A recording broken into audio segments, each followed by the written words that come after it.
ਤੁਹਾਡੀ ਔਕਾਤ ਇਹ ਆ ਪੁਲਿਸ ਦੀ ਕਿ ਤੁਸੀਂ 10,000 ਤੇ ਵਿਕ ਜਾਂਦੇ ਹੋ। ਉਹਨੇ ਕਿਹਾ ਜੀ ਤੁਹਾਡੀ ਔਕਾਤ ਇਹ ਆ ਕਿ ਤੁਹਾਡਾ ਸੰਤਰੀ 5,000 ਮੰਗਣ ਡਿਆ ਵਾ। ਹੁਣ ਇੱਥੇ ਦੋਨਾਂ ਦੀਆਂ ਔਕਾਤਾਂ ਜਿਹੜੀਆਂ ਵਾ ਉਹ ਬਿਲਕੁਲ ਖੁੱਲ ਖਲਾ ਕੇ ਸਾਹਮਣੇ ਆ ਗਈਆਂ ਵਾ। ਉਹ ਭਾਈ ਮੈਂ ਨਹੀਂ ਕਹਿਣ ਡਿਆ, ਇਹ ਰਪੜ ਜਨਾਬੇ ਵਾਲੀ ਥਾਣਾ ਸਰਗੋਦਾ ਰੋਡ ਦੇ ਨਿੱਕੇ ਥਾਣੇਦਾਰ ਯਕੂਬ ASI ਨੇ ਲਿਖੀ ਆ। अस्सलाम वालेकुम।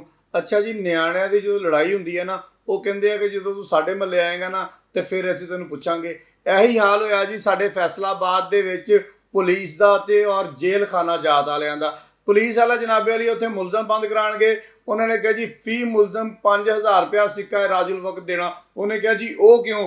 ਅੱਗੋਂ ਜਨਾਬੇ ਵਾਲੀ ਡਿਪਟੀ ਸੁਪਰੀਡੈਂਟ ਸਾਹਿਬ ਕਹਿੰਦੇ ਆ ਜੀ ਮੈਂ ਇੱਕ ਵਾਰੀ ਤੁਹਾਡੇ ਥਾਣੇ ਗਿਆ ਸੀਗਾ ਤੇ SHO ਨੇ ਕਿਹਾ ਜੀ ਮੈਂ FIR नहीं देनी ਤੇ ਮੁਹਰਨ ਨੇ ਕਿਹਾ ਜੀ 10,000 रुपया दो तो फिर जनाबे अली मैं ताड़ी FIR दवांगा।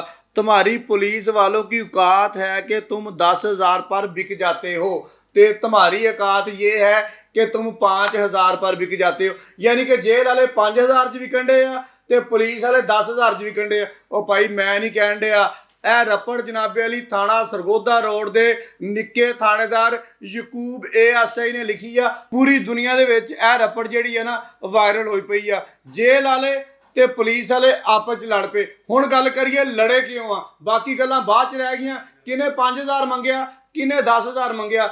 जेल वाले अपने तौर पर इंक्वायरी करते पे आ, पुलिस वाले अपने तौर पर इंक्वायरी करते पे आ। लेकिन साड़ी दरखास्त अफसराने बाला नूं होएगी कि इहदी एक शफाफ इंक्वायरी होनी चाहिए आ।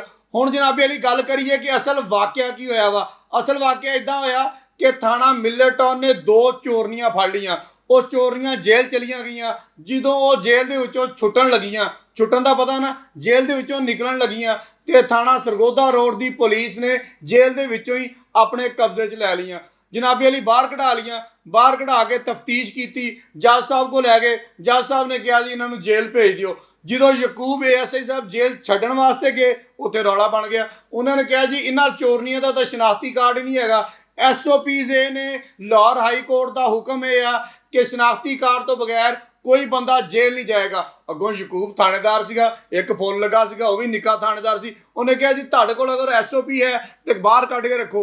जो जेल वाले ने यह गल पूछी उन्हें कहा मैं डिप्टी सुपरीडेंट ते तू एक थानेदार मेरे को SOP मंगण डया। किते निक्की मोटी गाल भी कढ़ दित्ती होनी आपस दे विच, इस गल दा मैनूं नहीं पता। लेकिन रपड़ दे विच यह गल लिखी आ कि सीख पा हो गए, यानी कि कुर्सी तो उठ के छाते विच वजे, रौला बन गया। खैर जी मिन्नत समाजत करके जान छड़ाई।